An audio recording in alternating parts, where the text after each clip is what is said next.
afternoon mga ka-YT. Ayan, andito tayo sa aking store dahil tayo is mag-unboxing yung aking pinamili kanina sa supermarket. Ayan, share ko sa inyo kung ano yung aking mga pinamili.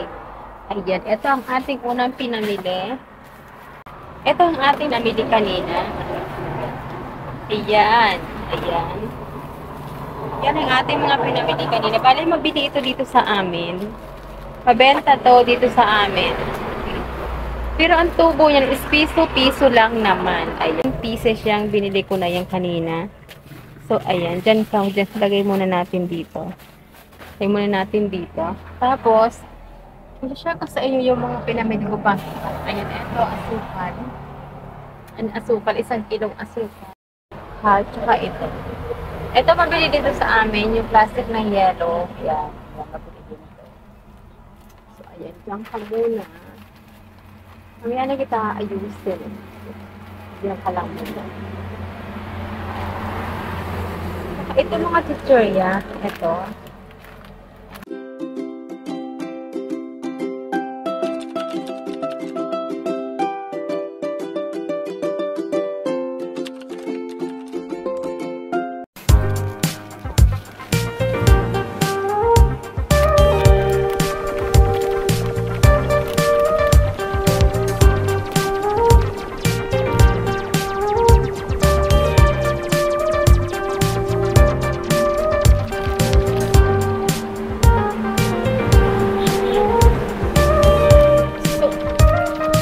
So, ayan mga kawaiti, yan ang aking pinamili kanina. Ayan, yan mga yan.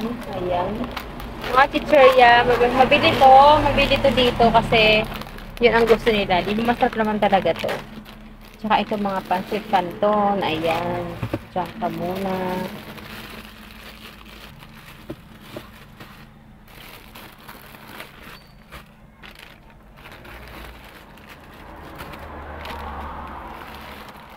Ayan. So, yan, mga yan. Nagkalat siya. Ayan, bit later. Ayan. Ayan.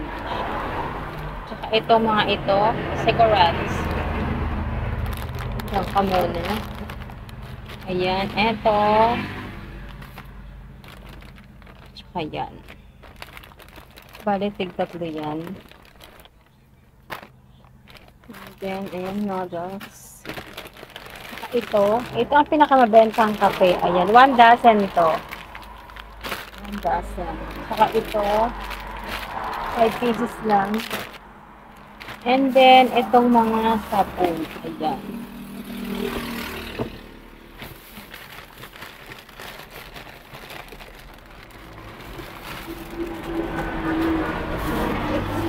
Sa ating mga ka-YT dyan na gusto mag-open ng business na tulad nito na aking munting store, ayan, okay naman sa ating mga ex-OFW, mag-ipon kayo kahit mga 20K. 20K is pwede ng pampuhunan sa isang maliit na tindahan tulad nito. Tulad na nakikita nyo na yan sa aking likuran. Okay? Ayan. Tsaka bago tayo, pag tayo namamalingki is dapat natin i-check isa-isa ang ating mga pinamili kasi araw-araw or every other week is tumataas yung mga presyo. So, kung hindi natin i-check ang ating mga resibo, is malulugi tayo. Kasi, sa totoo lang, dala-dalawang piso or piso na naman ang ating mga tinutubo pagdating sa mga item na yan. Ayan, yung kape na yan, dos lang naman ang tubo dyan. Yung sa mga dilata na yan, ayan mga dilata na yan, medyo okay ang tubo dyan, pero matagal siyang mabili. Tsaka yung mga milk na yan, yan, yung mga milk na yan. Matagal din yan mabili. Pero tumutubo kami dyan ng 2 pesos hanggang 3 pesos. Depende sa price ng product. Pero yung mga shampoo na yan sa taas, yung mga yan, piso lang naman ang tubo dyan. Kaya dapat matuto tayong mag-check ng mga presyo. Ayan. Tsaka yung mga yan.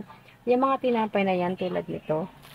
Itong tulad nito, piso lang naman ang tubo dito. Ayan. Piso lang ang tubo dito. Pero okay na rin kasi mabenta to, mabili to. Tsaka hindi ka pwede nito bumili lang marami kasi madali siyang masira. So, ang pabili-bili ko nito is pasampu-sampu lang. Ayan, pasampu-sampu lang siya. Pero okay na rin kaysa wala. Okay na yan, okay na yan na kahit konting tubo is magkaroon ka man lang, pangkain na lang ng anak ko. So anyway, ang ganitong klase ng tindahan is hindi ka masusuportahan sa pang araw-araw na konsumo. Hindi talaga kaya. So, mag-ipon po tayo para sa ating pagbabalik sa ating Subscribe, like, share. Thanks for watching.